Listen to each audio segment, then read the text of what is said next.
clase teórica de el tratamiento sustitutivo de la función renal en relación a lo que es hemodiálisis y diálisis peritoneal. Y mañana tratamiento sustitutivo de la función renal, pero con el trasplante de riñón, ¿ya?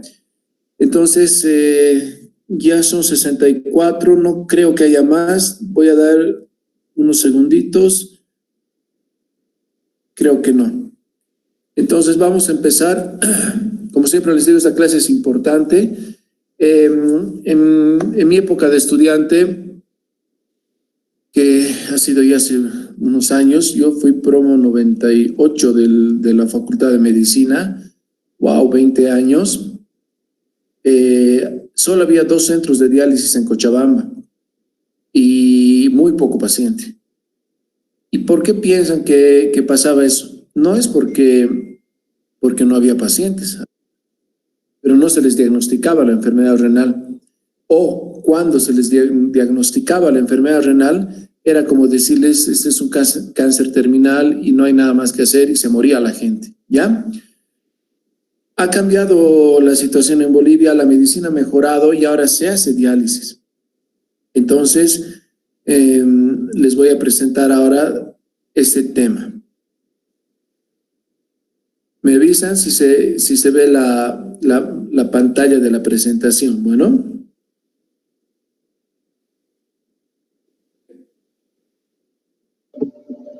Se ve bastante. Ya.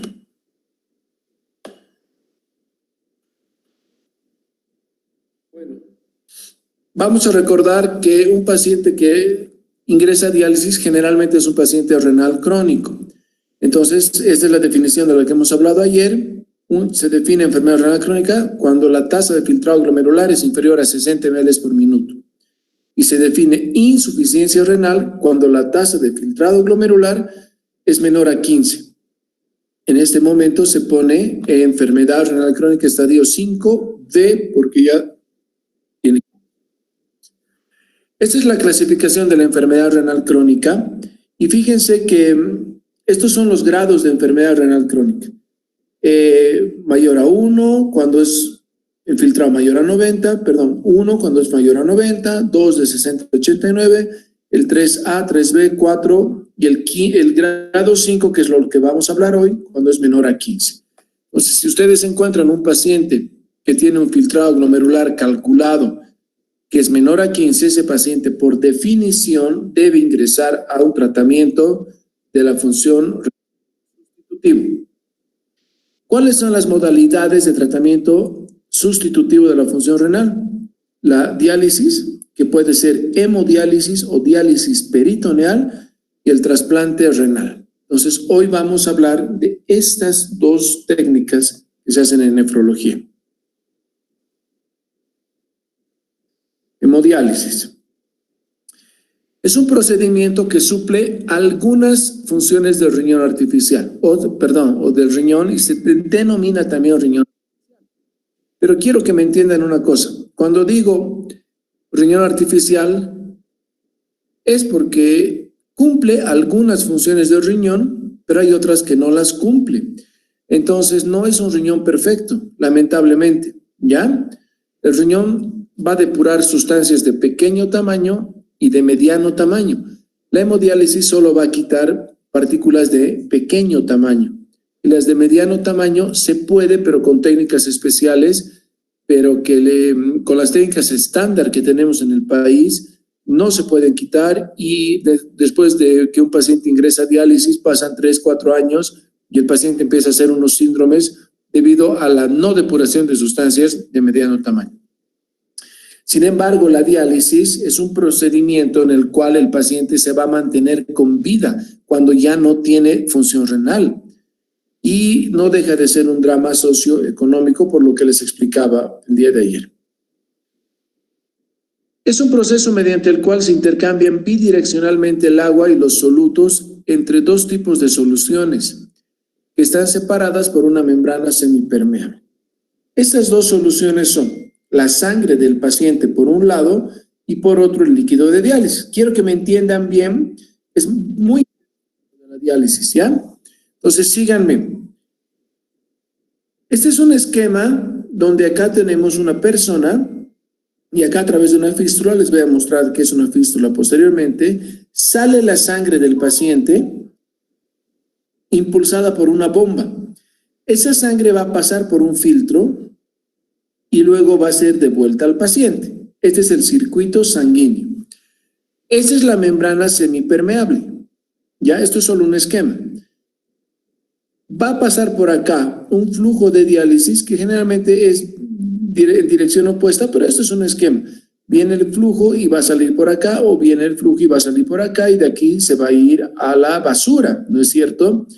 La máquina de diálisis, primero va a tener una bomba de diálisis para impulsar la sangre, y segundo, va a formar un líquido especial que va a entrar en contacto con la sangre del paciente y por difusión van a pasar las sustancias del compartimiento sanguíneo al compartimiento del líquido y con el líquido se irán a la basura, ¿no es cierto?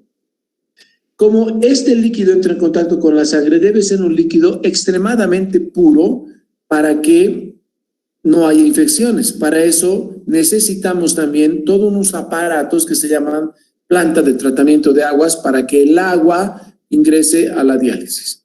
Quiero que me sigan, por favor. Esa es la estructura de un dializador, ¿ya? Ya me van a ir entendiendo. Y si no, pregunten, por favor, porque quiero que esto les quede claro.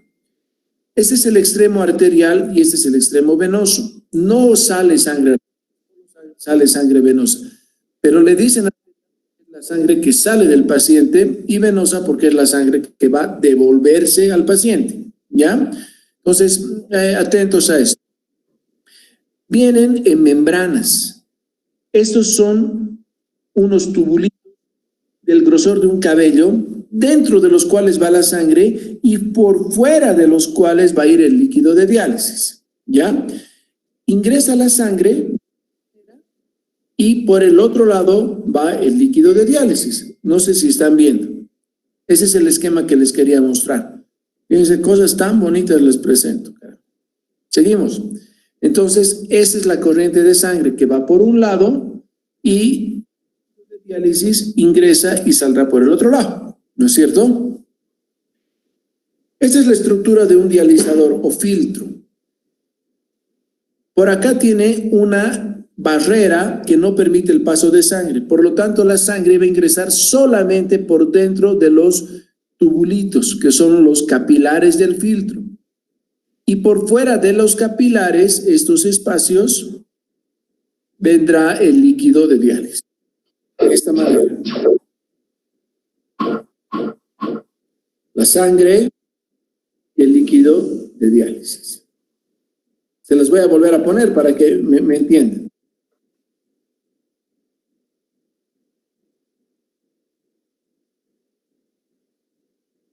Irá la desecho. Muy bien. Este es un esquema de un capilar donde va a pasar la sangre. Aquí tienen glóbulos rojos y demás. Y fíjense que los poros que tiene el capilar solo dejan pasar sustancias de muy pequeño peso molecular. Por ejemplo, ácido úrico, urea, potasio, algunos electrolitos, sal. Este es el esquema del sodio. Pasan como si nada porque son muy pequeños, pero moléculas grandes como la albumina no pasan y los glóbulos rojos tampoco pasan, ¿me entienden? Entonces el intercambio que hay por difusión entre ambos compartimientos es selectivo y ese es el esquema. Ingresa la sangre y por difusión va a pasar al otro compartimiento y luego será eliminado. Esto se llama difusión. ¿Qué quiere decir difusión? A lo mejor les pregunto en su examen, ¿ya? Difusión quiere decir que es el paso de una sustancia, cualquier sustancia, de un compartimiento a otro a través de una barrera semipermeable de mayor a menor concentración. Solamente necesitamos un juego de concentraciones. Si hay mucha concentración, va a pasar al otro lado. Eso es difusión. Como un enfermo renal crónico no elimina ácido úrico, no elimina urea, no elimina creatinina, no elimina potasio, no elimina fósforo, Estas sustancias van a pasar al otro lado, que no tiene estas sustancias, de mayor a menor concentración. Muy bien, pero hay otro concepto físico en diálisis que se llama convección o también se denomina ultrafiltración. ¿Qué es? Que las sustancias van a pasar de un compartimiento a otro gracias a una presión que vamos a ejercer. Fíjense, aquí está el compartimiento, las moléculas puede ser que no pasen, pero si tú le pones una presión que se llama ultrafiltración, van a pasar las barreras. Entonces, en hemodiálisis hay dos efectos físicos o fenómenos físicos, la difusión y la convección o ultrafiltración. ¿Qué es difusión? El paso de una sustancia X de mayor a menor concentración y va a depender de la temperatura, grado de permeabilidad de la membrana, tamaño y peso molecular del soluto, gradiente de concentración. Y aquí hay un ejemplo más de difusión. Ahí fíjense cómo se va armando la membranita semipermeable, sangre, diálisis. Ahí tienen una sustancia que está muy alta en la sangre, puede ser urea. Fíjense que está muy grande, esto me ha costado tener, y fíjense que por difusión de pronto van a aparecer en el otro lado. Ahí está. Y van a ir desapareciendo en este lado y por lo tanto se acaban. Y el resultado final es que en este compartimiento va a haber más moléculas que en este. Muy bien. ¿Qué es convección? Es el movimiento neto de agua desde una solución a través de una membrana, pero gracias a un gradiente de presión osmótica o hidrostática. ¿Ya? Hidrostática quiere decir que presionas, ¿no es cierto? Entonces, esto es convección. Tienes los dos compartimientos, tienes el soluto dado y le pones una presión y aparece en el otro lado. Muy bien. Hasta aquí, quisiera por favor que si no han entendido, me digan, si tienen alguna pregunta, me digan, porque estos son los fenómenos físicos en diálisis. ¿Hay alguna pregunta? ¿Están ahí? Todo muy explícito, doctor. Sí, doctor. Seguimos. Muy bien. Para hacer un procedimiento de hemodiálisis, nosotros tenemos que contar con, primero, una máquina de diálisis. Si no tenemos una máquina de diálisis, no vamos a hacer diálisis, eso es obvio. Acá, si ustedes ven, es la bomba de diálisis donde se van a poner estas líneas. Se llama arterial y se ponen siempre en diálisis en rojo.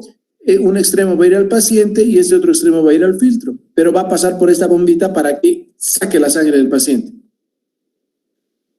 Luego se necesita un filtro de diálisis, que es el que les he comentado, y luego se necesitan agujas o catéteres. Este es un esquema donde están. Este es un filtro de diálisis ya colocado en la diálisis, y esta es la línea.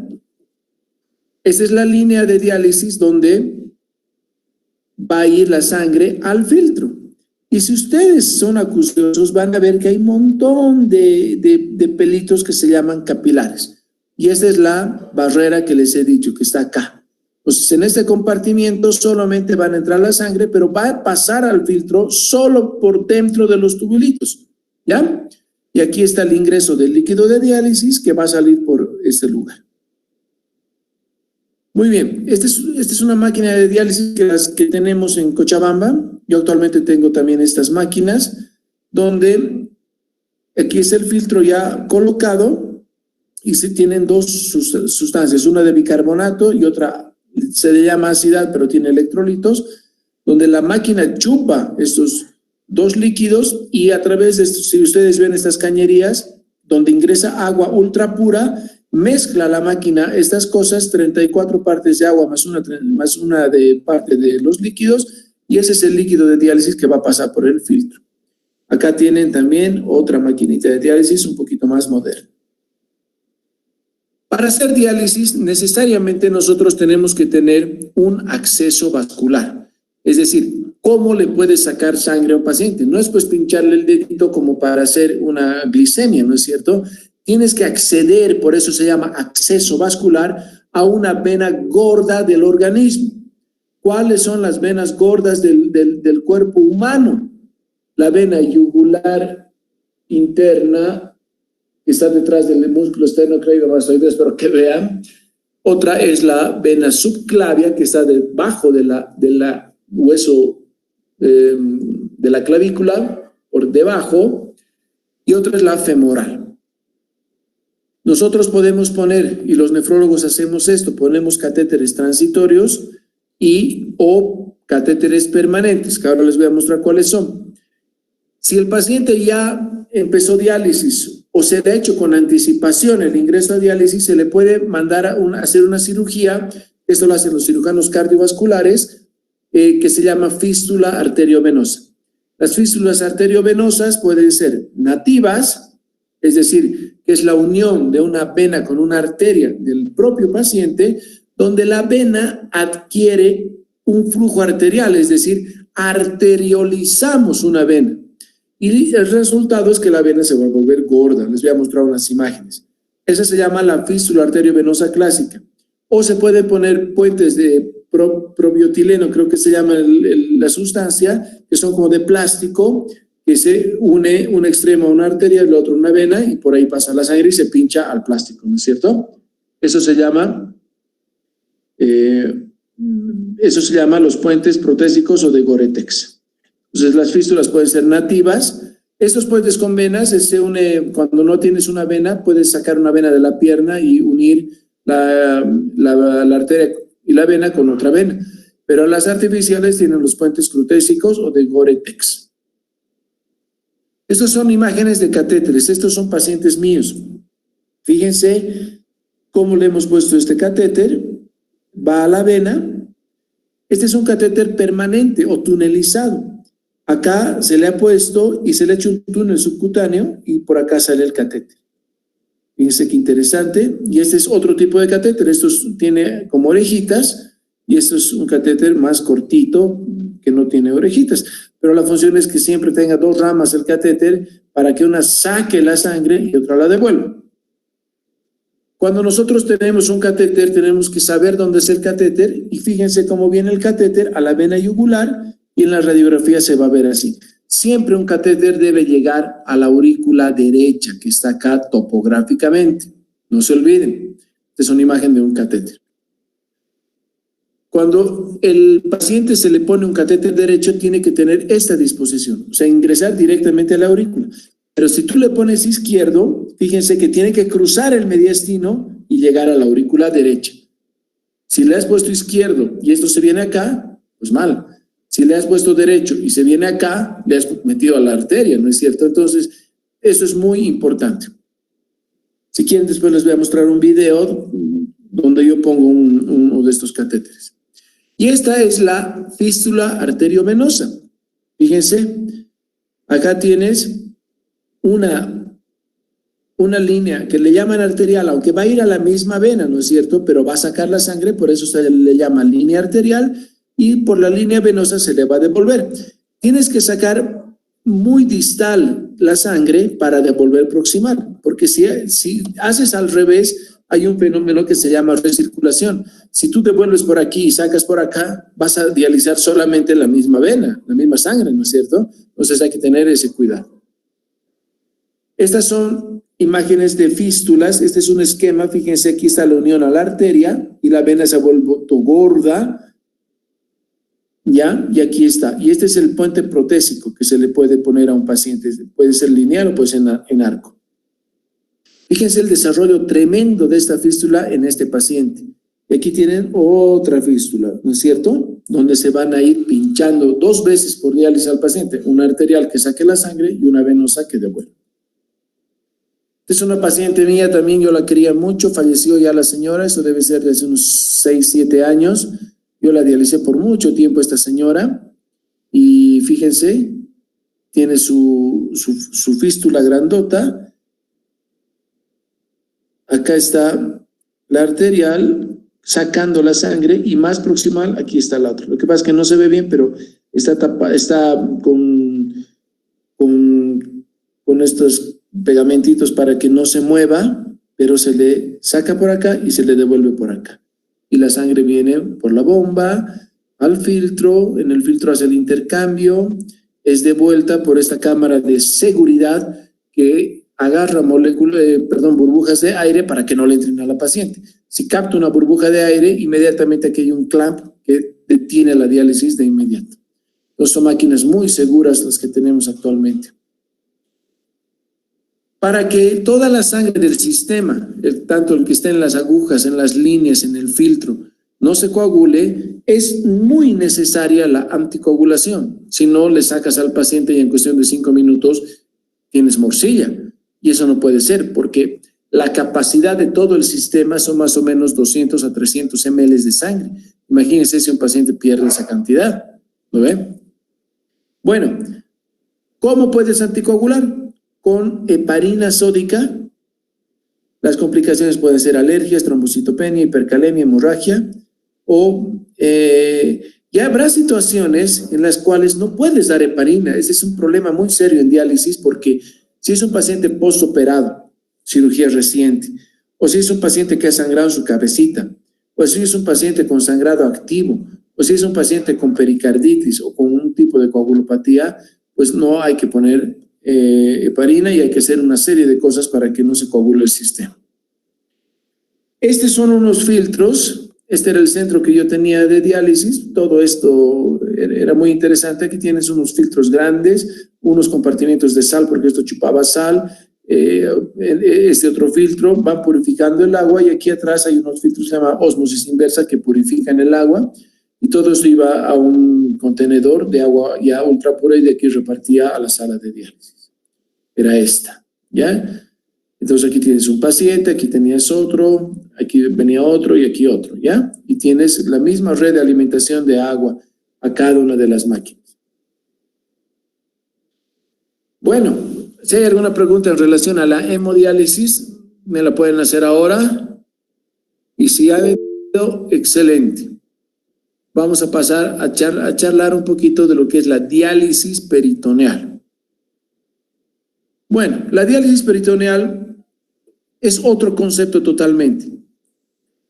Se utiliza, en lugar de un filtro, que es el que han visto en la hemodiálisis, se utiliza como filtro la membrana peritoneal de cada paciente. Esta es una cosa muy interesante, a través del cual se realizarán el intercambio de sustancias por ósmosis. Fíjense que en hemodiálisis hemos hablado de difusión y convección. En diálisis peritoneal vamos a hablar de ósmosis. ¿En qué consiste? Tienes unas bolsas con un líquido especial, metes por un catéter el líquido a la cavidad peritoneal, y después de una estancia de horas variables, que pueden ser 6 a 8 horas, sacas por el mismo catéter, pero por efecto de gravedad, el drenaje, el líquido que va a drenar, y eso lo tiras después. Entonces, en la diálisis peritoneal se sustituye la función de un órgano que ya no sirve, como el riñón, por otro órgano del propio cuerpo también, que se llama peritoneo. La membrana peritoneal es una membrana extensa, más o menos tiene 1 metro cuadrado de superficie corporal. Si tú extendieras tu peritoneo sería 1 metro cuadrado aproximadamente, y está constituida por mesotelio, membrana basal, intersticio, capilares sanguíneos y linfáticos. La diálisis peritoneal, aprovecha un dializador natural que es el peritoneo, y consiste en lo que les he dicho: infundir líquido de diálisis a la cavidad peritoneal. A través de la glucosa se ejerce un poder osmótico. Entonces, ¿cuál es el concepto de ósmosis? Recuerden lo que hemos hablado en la segunda o primera clase. Ósmosis es el paso de una sustancia a través de una membrana semipermeable gracias a un poder osmótico. Es decir, si yo tengo dos sustancias, un tubo, lo separo en dos, a uno le echo un producto, ese va a ejercer poder osmótico y el agua va a pasar de donde no hay a donde hay un soluto, ¿no es cierto? Eso es ósmosis. Difusión es solamente paso de presión de un lado a otro. La glucosa entonces ejerce un poder osmótico, va a atraer sustancias. Y también va a haber un poco de difusión, va a pasar de la sangre al peritoneo, la urea, creatinina, potasio, etc. Existen varias modalidades de diálisis peritoneal, como es la diálisis peritoneal continua ambulatoria, donde el paciente cada 8 horas se hace su intercambio, se pone el liquidito y luego hace sus actividades, después de 8 horas saca el líquido y se vuelve a poner otro. Por lo tanto, esto se hace en el domicilio y el paciente aprende a hacer solo sus intercambios. Hasta hace 2 años no había diálisis peritoneal en Bolivia y ahora ya hay. Bueno, luego se puede hacer la diálisis peritoneal intermitente, que es solamente en la noche, la diálisis peritoneal nocturna, la diálisis peritoneal automatizada. Esto se hace en varios ciclos, pero con una máquina. No es manual, sino se pone la bolsa de líquido en la máquina saca el líquido y mete otra vez. Ya es una máquina especial que se llama cicladora, porque lo hace por ciclos. Muy bien. ¿Qué se necesita para hacer una diálisis peritoneal? Primero, un paciente, obviamente que tenga indicación de diálisis. Segundo, el famoso catéter de Tenkov, ¿ya? Y un equipo multicanal y las soluciones de diálisis peritoneal. Entonces, el catéter se va a colocar de esta manera. Se va a pasar el tejido subcutáneo, la poneurosis, la capa muscular y llega a la cavidad peritoneal. Hay varios catéteres, hay algunos que no tienen CAF, otros tienen CAF. ¿Qué es el CAF? Es una almohadillita que va a ocasionar una reacción inflamatoria y luego se va a pegar, adherir a donde esté, ¿ya? Entonces, muchos dejan un CAF en tejido celular subcutáneo y otros en tejido muscular. Colocación de catéter, este es el orificio de salida del catéter. Este es el catéter que has puesto, esta es la cavidad peritoneal, este sería el peritoneo y esto es una representación de los intestinos, ¿no es cierto? Pero acá queda un orificio. Este es el catéter Tenkov, que tiene una colita que se llama colita en pigtail o colita de chancho. Se lo pone y esto queda adentro. Fíjense, estos son varios tipos de catéteres de Tenkov y este es un trayecto del catéter que se ha sacado por cirugía después. Entonces, fíjense, estos son los lugares de implantación del catéter. Puedes poner por aquí, por la línea media o por el otro flanco. Un catéter de diálisis peritoneal limpio, bonito, es uno que ven acá.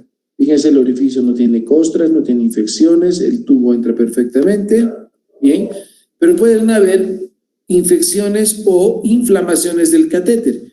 Y aquí ustedes ven un catéter muy bien, pero que tiene un área de inflamación, que es esta hojita. Aquí tienen un catéter que está bien nomás, pero tiene un área de inflamación más pronunciada. Acá ya tiene un poco de secreción y fíjense que tiene una costra medio amarillenta.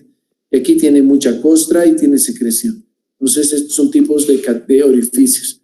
Acá tienen una infección aguda, acá tienen una infección crónica donde ya se ha granulomatizado todo feo. Aquí tienen una infección del manguito, ya, del orificio, y aquí tienen un granuloma, esto que le ha salido. Bueno, si el líquido de diálisis peritoneal se ha contaminado, y eso es muy frecuente, si no se hace de una manera estéril, todos los intercambios y conexiones a los tubos, el paciente puede tener peritonitis, y obviamente un líquido que debería ser clarito se vuelve turbio como la chicha, ¿no es cierto? Y el paciente tendrá dolor abdominal, resistencia peritoneal, es una peritonitis. Líquido turbio, tinción de gram positiva, citoquímico, habrá más de 100 células por campo, cultivo positivo. Bueno, después de esta explicación, quiero que me entiendan que hay diferencias entre la hemodiálisis y la diálisis peritoneal. Primero, vamos a decir las diferencias. La hemodiálisis necesita un acceso venoso. Perfecto, hay que ponerle un catéter. En la diálisis peritoneal tendrás un acceso peritoneal. Es totalmente diferente. En la hemodiálisis se utiliza una membrana o filtro de hemodiálisis y en la peritoneal una membrana natural, que es el peritoneo. En la hemodiálisis necesitas una máquina de hemodiálisis. y en la diálisis peritoneal no. Durante la hemodiálisis necesitas anticoagular a tu paciente y la diálisis peritoneal no requiere anticoagulación. Y en un centro de hemodiálisis requieres personal de supervisión, médicos y enfermeras, porque puede haber complicaciones durante la diálisis. Se les baja la presión, pueden tener arritmias, pueden tener cefaleas importantes, vomitar, etcétera. No es tan fácil. Y en la diálisis peritoneal, el paciente se hace esto en domicilio, es mucho mejor tolerado. Entonces, esas son las diferencias. ¿Cuándo vamos a meter un paciente a uno u a otro procedimiento? Primero depende de la opinión del paciente, porque un paciente puede hacer cualquiera de las dos. Y un paciente que esté en diálisis peritoneal puede pasar a hemodiálisis. Y un paciente en hemodiálisis puede pasar a diálisis peritoneal. Esos son juegos que podemos hacer. Por eso hay que explicar al paciente y el paciente debería definir. Pero ¿qué oportunidades tiene de acceder a la técnica? Por ejemplo, en hemodiálisis, el gobierno paga las diálisis, como les he explicado, pero no paga todavía la diálisis peritoneal. Por lo tanto, esa es una casi obvia la elección. El paciente va a querer hacer hemodiálisis porque no va a gastar dinero. Verificar si el paciente cuenta con un ambiente adecuado para realizar diálisis peritoneal. Si el paciente va a hacer diálisis peritoneal en domicilio, necesita necesariamente tener un ambiente especial. No lo puede hacer pues en su patio ni en su cocina. Tendría que ser en un cuarto donde realmente la gente que entre ingrese con su barbijo, que las ventanas estén cerradas, mejor si tiene paredes de cerámica para que no se infecten, etcétera, etcétera, etcétera. Entonces, todas esas consideraciones hay que tener. ¿Cuáles son las ventajas de la diálisis peritoneal? Primero, que el paciente se hace diálisis en su casa. Esto es una importantísima cosa. Luego el paciente definirá sus horarios. Si el médico le dice, tienes que intercambiarte cada 6 horas o cada 8, él verá si lo hace pues a las 6 de la tarde, 12 de la noche, 6 de la mañana y 12 del mediodía. O a lo mejor lo quiere hacer a las 2 de la tarde, a las 8 de la noche, 2 de la mañana, eso ya verá el paciente. O si le dices cada 8 horas es mañana, tarde y noche. Entonces eso ya puede escoger. Las personas jóvenes que todavía son productivas, que tienen trabajo y demás, pueden hacerse esta técnica de diálisis. 6 de la mañana se hacen su intercambio, a las 8 ya están en su fuente laboral y a las 12 ya pueden estar de vuelta en su casa para hacerse el siguiente intercambio. Hay menos probabilidades de infecciones hospitalarias. Los costos son más económicos cuando hay un programa establecido, que no hay todavía en Bolivia. Menos recursos técnicos y humanos y menos medicación que en la hemodiálisis, es verdad.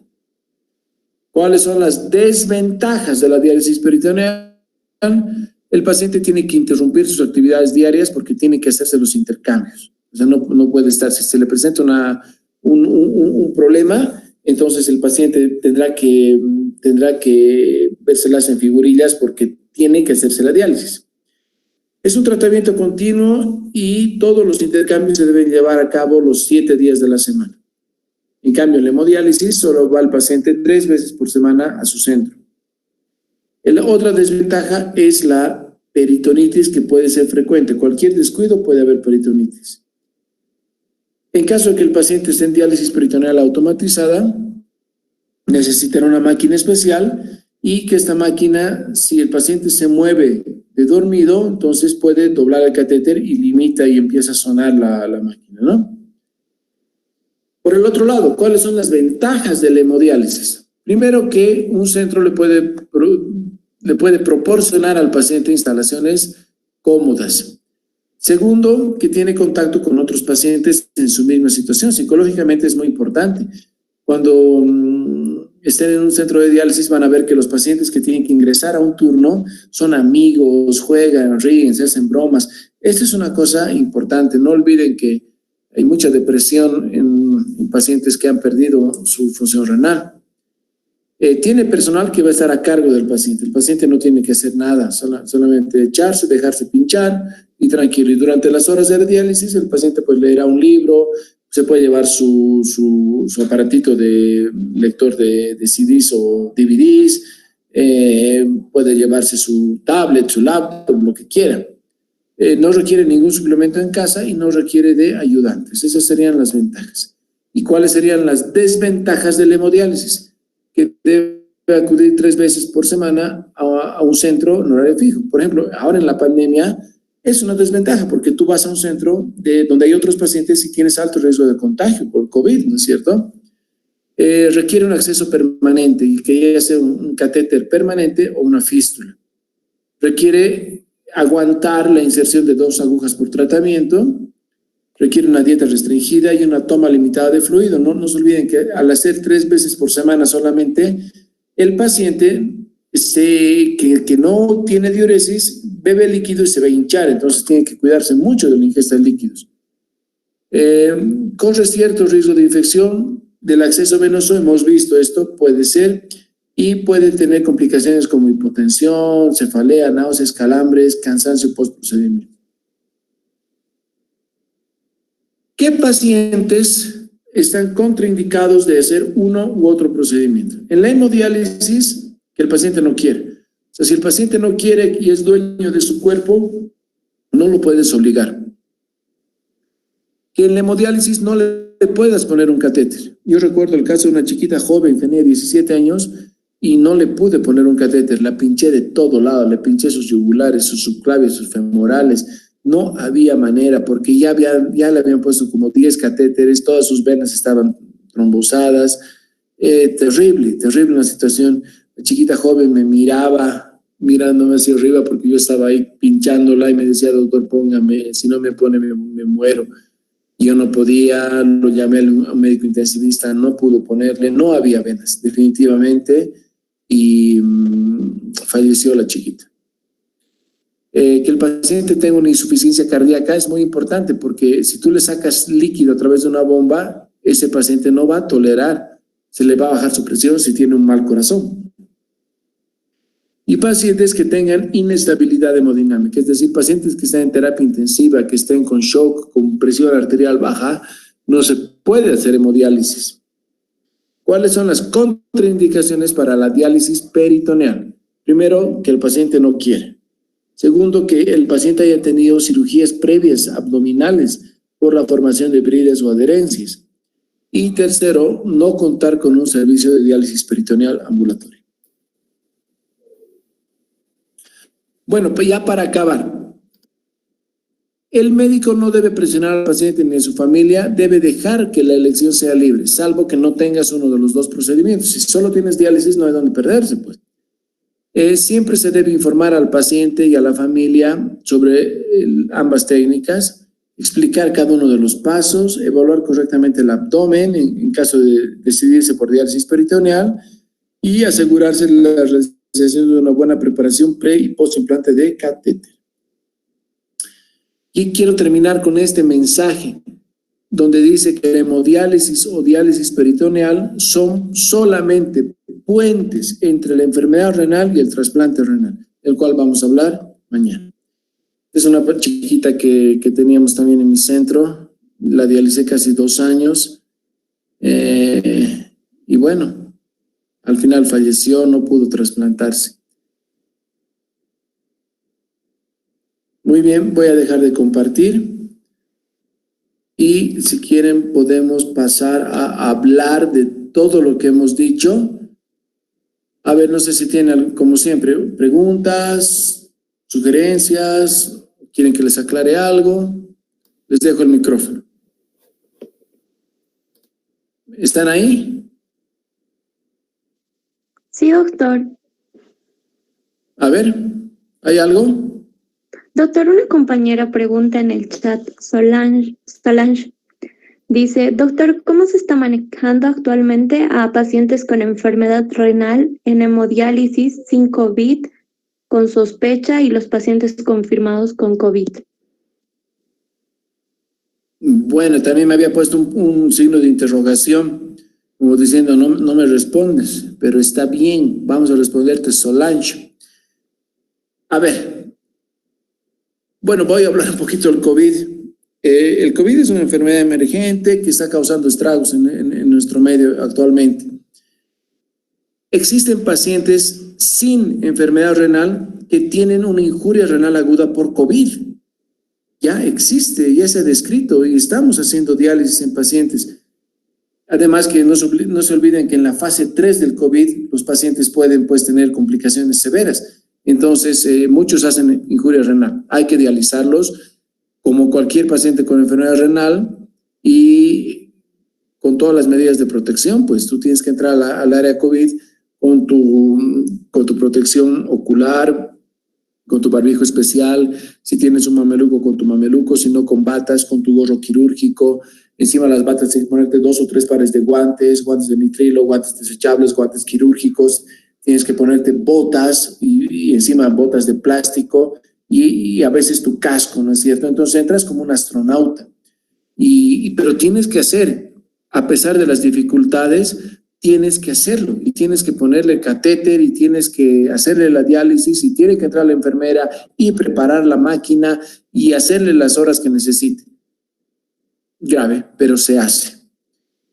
Otro escenario sería que un paciente renal crónico que va habitualmente a sus sesiones de diálisis se enferme con COVID. Y también hemos visto esos casos porque los contagios son tan altos y en este caso tiene que seguir el paciente recibiendo su diálisis. Si el paciente ya no recibe diálisis, no se va a morir por el COVID inicialmente, se va a morir por la falta de diálisis. Entonces, definitivamente hay que seguir dializando a los pacientes, sea agudo o sea crónico. Pero haber respondido a su inquietud. ¿Alguna otra pregunta? Doctor, ¿cuánto tiempo es el pronóstico de vida de un paciente que ingresa a hemodiálisis? Es una buena pregunta porque la diálisis no es eterna.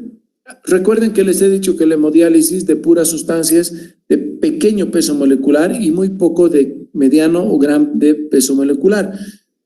Si se hace solamente diálisis estándar, que es la que les he mostrado y que es la que se hace en Bolivia, el paciente he visto que puede sobrevivir hasta 6, 7, 8 años en diálisis. Y después se mueren los pacientes. Por eso hay que plantar a los pacientes, ¿ya? Pero sí es una buena pregunta. Y después de 6, 7 años el paciente está totalmente, ha bajado de peso, está calcificado, tiene arteriosclerosis, terrible es la situación. A ver, otra pregunta.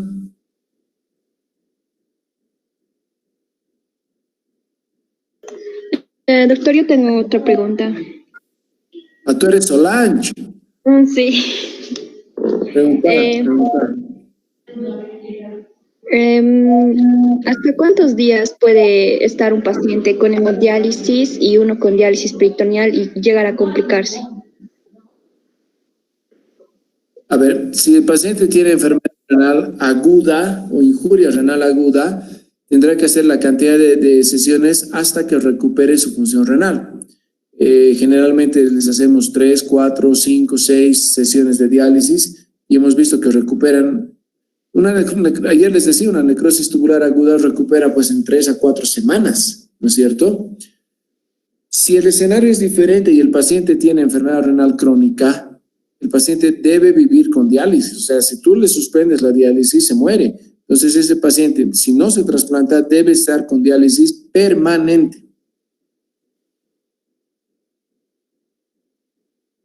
¿Alguna otra pregunta?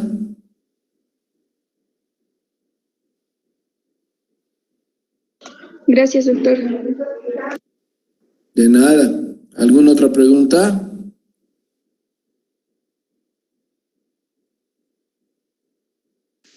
Bueno, chicos, mañana terminamos las clases conmigo. Vamos a hablar de trasplante renal. Es bien interesante también este tema. Y el lunes estarían con el doctor Gutiérrez. Entonces, Melissa, si quieres te paso el contacto del doctor Gutiérrez, tú que eres representante. Y de todos modos yo le voy a decir que él se contacte contigo también para que coordinen el horario, para que coordinen todo. Sin embargo, mañana todavía tenemos una clase y